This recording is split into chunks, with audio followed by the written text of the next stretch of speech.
नमः शिवाय। क्रिस्टलॉजी the divine facility में आपका स्वागत है। आज मैं आपको 3 चीज़ें बताऊंगी। पहली है कि आप अपने क्रिस्टल को जागृत कैसे कर सकते हैं जब ये आपके पास पहुंचे। दूसरा, हम इसे चार्ज कैसे कर सकते हैं। और तीसरा कि हम इसे क्लीन कैसे कर सकते हैं, हम इसकी ऊर्जा को क्लीन कैसे कर सकते हैं। तो हम इन तीनों चीज़ों के बारे में अब बात करने जा रहे हैं। पहला पॉइंट है जागृति। अब हम इसे हर हर महादेव के साथ शुरू करते हैं। तो अपने क्रिस्टल के जागृत करने के लिए सबसे पहले इसे अपने हाथों में रखिए, हाथों में पकड़िए। अगर आप हाथों में ऐसे नहीं पकड़ सकते, अगर आपका क्रिस्टल बड़ा है तो आप इसे इस प्रकार से भी पकड़ सकते हैं। ठीक है। तो जैसे ही हम इसे अपने हाथों में पकड़ेंगे, हमें सबसे पहला कार्य जो करना है वो है अनुमति लेने का कार्य।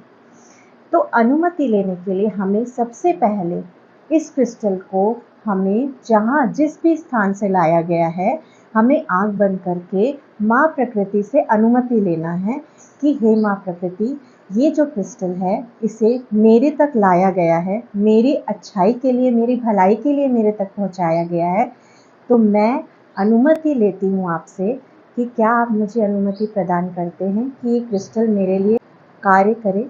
उसके बाद हमें दूसरी अनुमति लेनी है इस क्रिस्टल से कि ये क्रिस्टल को आप जिस भी भगवान की पूजा करते हैं या जिस भी भगवान में मानते हैं या जो भी आपके लिए सबसे बड़ी ऊर्जा है, ऊर्जा का स्रोत है, आप उनसे प्रार्थना करिए कि हे क्रिस्टल, मैं आपसे प्रार्थना करती हूँ कि क्या आप मेरे जीवन में आने के लिए, मुझसे एक होने के लिए अनुमति प्रदान करते हैं। और अनुमति मांगते ही आप देखिएगा कि आपको एक अलग वाइब्रेशन महसूस होगा या कुछ ना कुछ कंपन महसूस होगी या कुछ अलग सा एहसास आएगा आपको।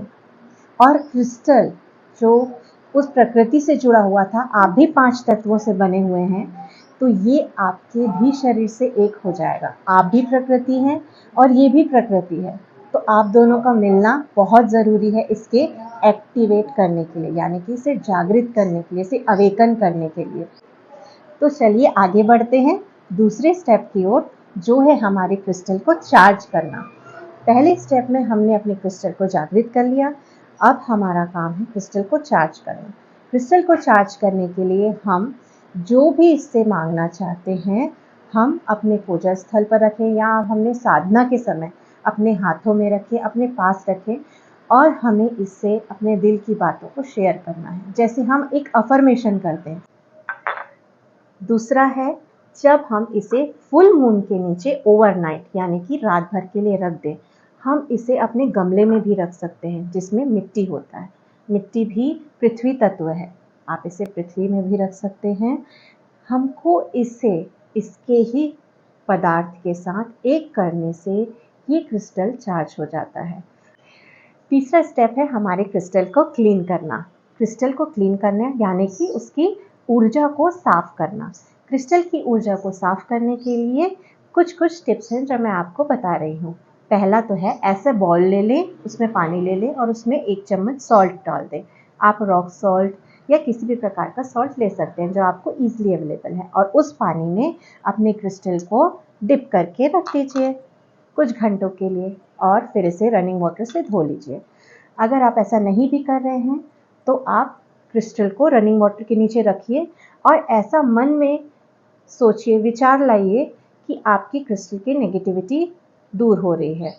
बहते पानी में रखना है इसे। हम एक और चीज़ कर सकते हैं, वो है जब हम उगते सूरज के सामने बैठते हैं और सुबह की पहली किरण जब हमारे क्रिस्टल पे पड़ती है, तब ये चार्ज भी होता है और हम इसे, जैसे हम शिवलिंग का अभिषेक करते हैं, इस तरीके से हम उसमें पानी भी की धारा बहा के हम उसको क्लीन भी कर सकते हैं। और इस तरीके की बहुत सारी और जानकारी है कि हम अपने क्रिस्टल को जागृत कैसे कर सकते हैं, और भी प्रकार से चार्ज कैसे कर सकते हैं और क्लीन कैसे कर सकते हैं, जिसके बारे में मैं आपको आगे और भी जानकारी दूंगी। तो हमारे साथ बने रहिए। धन्यवाद। नमः शिवाय।